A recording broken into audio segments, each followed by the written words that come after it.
Le thème que nous abordons maintenant est celui de la protection du patrimoine de l'entrepreneur. Je crois que vous avez, en tant que notaire, un certain nombre de thématiques qui vous tiennent à cœur d'ailleurs. Je vous propose de les aborder pêle-mêle. Oui, avec plaisir. À commencer certainement par la SCI. Alors la SCI, effectivement, c'est un petit peu le serpent de mer. Tout le monde nous parle de SCI. Il était un moment, une période où c'était même à la mode. Chacun voulait sa SCI comme chacun voulait aujourd'hui son smartphone. C'est la mode, on avait une SCI. Alors la SCI, c'est un bon moyen. Ça permet effectivement de dissocier le patrimoine professionnel du patrimoine personnel. Ça permet aussi à l'intérieur d'une activité professionnelle de dissocier l'activité en tant que telle des murs.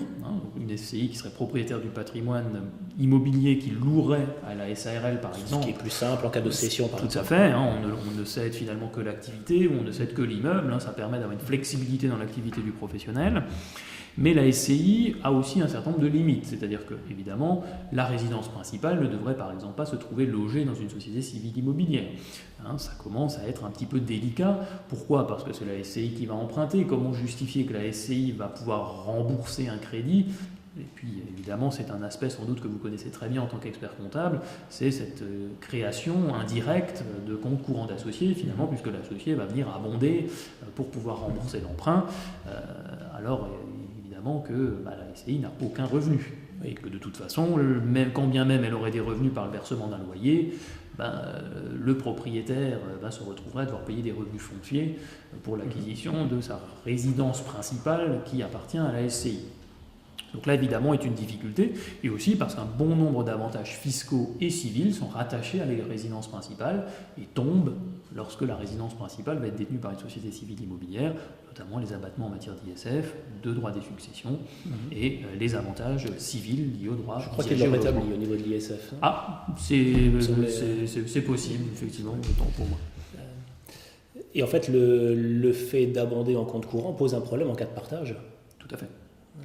Tout à fait.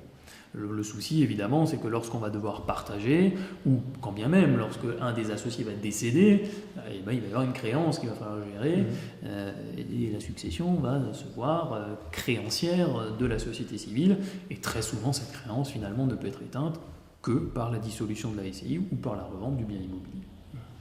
Alors, autre mesure de protection. D'autres mesures, évidemment, on a le IRL dont on a beaucoup parlé, mais qui est, il faut le dire, quelque chose de peu pratiqué. Moi, dans la pratique que je peux rencontrer à l'étude... Pratique délicate. Voilà, pratique plus délicate, c'est cette création de ce patrimoine d'affectation qui permet justement de d'écarter le patrimoine professionnel de façon à l'affecter vraiment à l'activité professionnelle, qui nécessite le recours à un notaire lorsqu'il y a évidemment un bien immobilier. Lorsqu'on est au-dessus de 30 000 €, la nécessité de recourir à un commissaire aux apports ou à un notaire si c'est un bien immobilier. Donc effectivement, de mettre en place un patrimoine d'affectation qui n'est pas non plus à l'abri de toute poursuite.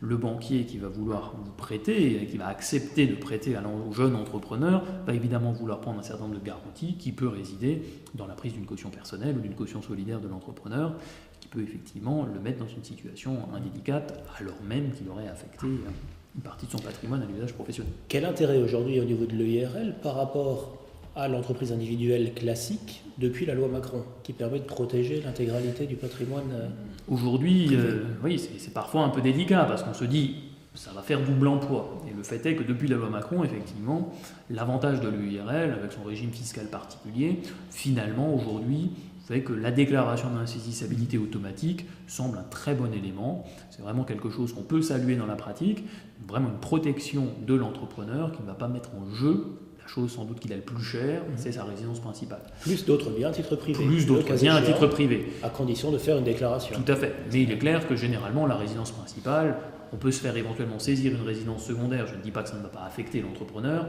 mais nettement moins que si on affecte et qu'on saisit la résidence principale, le logement des enfants et leur lieu de vie habituel.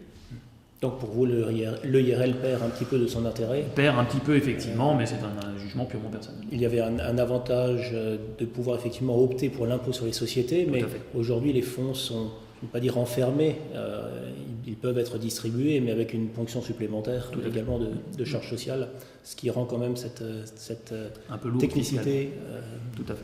complexe. On est bien d'accord. Merci. Merci à vous.